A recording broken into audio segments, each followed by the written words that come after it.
અરે ઘોડો છે, બકરું થોડું છે, કૂતરું છે, પેલો પાછો છે, બરોબર છે. પેલો 10 વાર બોલ્યો, બોલો એ ભગત પણ થઈ ગયો, છોડી દીધું.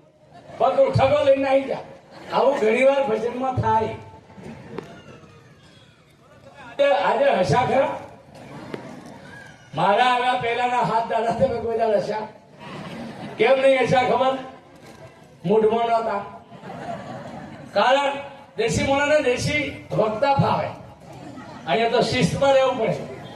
તોય ઘણી માતાઓ ઘણા ભાઈઓ ચાલુ પ્રવચન હોય, ફાવે ત્યાં પેશાબ કરવા જવાનું, ફાવે ત્યાં બીડી પીવા ફૂંકવા જવાનું. આ મૂળ આદત નહીં ભૂલો તો ભગવાન કોઈ દાડે જમરો પણ આપણને છોડાવે. સત્સંગ સભામાં બેહો, કથામાં બેહો તો કથાકારની જવાબદારી છે આપણને મુક્તિ અપાવે. પણ કથાકારના અનુરૂપ આપણે રહેવું પડે. રહેવું પડે કે નહીં? તો એમની જવાબદારી. કલિયુગની વાત કરી ઉમેશભાઈ. આ ઉમેશભાઈ અમારા બારીયા અધિકારી, તો હું સરપંચ હતો. અમારી જૂની ટોળી એવા થોડા ઢીલા પડ્યા, હું એવો ને એવો છું. બોલો, ત્રીજી વાર ધારાસભ્ય જે બોલી.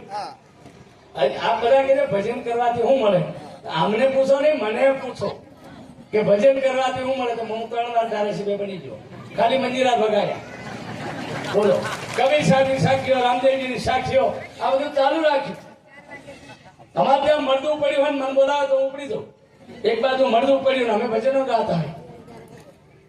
અરે કાયાનો હિંદોળો રથિયો, અરે કાયાનો હિંદોળો રથિયો, ડગમગ ધોલો ખાય રે માયલા, તેથી ચાલો ભાઈ.